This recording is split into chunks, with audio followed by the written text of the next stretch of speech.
Rebel star Prabhas తన 46వ పుట్టినరోజు సందర్భంగా అభిమానులకు అదిరిపోయే కానుక ఇచ్చారు.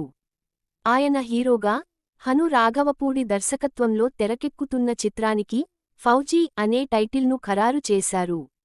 ఈ మేరకు నిర్మాణ సంస్థ మైత్రి మూవీ మేకర్స్ గురువారం అధికారికంగా ప్రకటించింది. దీనికి సంబంధించిన టైటిల్ పోస్టర్ను సోషల్ మీడియాలో విడుదల చేయగా అభిమానుల నుంచి విశేష స్పందన వస్తోంది. గురువారం ప్రభాస్ పుట్టినరోజును పురస్కరించుకుని నిర్మాణ సంస్థ ఈ ప్రకటన చేసింది. చరిత్రలోని మరుగునపడిన అధ్యాయాల నుంచి వస్తున్న ఒక సైనికుడి సాహస గాథ ఇది.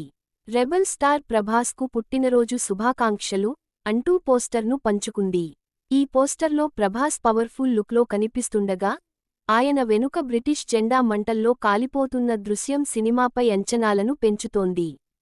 1940ల కాలం నాటి చారిత్రక కథాంశంతో ఈ చిత్రం రూపొందుతోంది. ఇందులో ప్రభాస్ సరసన కథానాయికగా ఇమాన్వి నటిస్తున్నారు. వీరితో పాటు అనుపమ్ ఖేర్, మిథున్ చక్రవర్తి, భానుచందర్, జయప్రద వంటి ప్రముఖ నటులు కీలక పాత్రలు పోషిస్తున్నారు. ఈ సినిమాపై మొదట్నుంచీ భారీ అంచనాలు ఉండటంతో సెట్స్ నుంచి ఏ చిన్న విషయానికి బయటకు రాకుండా చిత్రబృందం జాగ్రత్తలు తీసుకుంటోంది. సీతారామం చిత్రంతో దేశవ్యాప్తంగా గుర్తింపు పొందిన సంగీత దర్శకుడు విశాల్ చంద్ర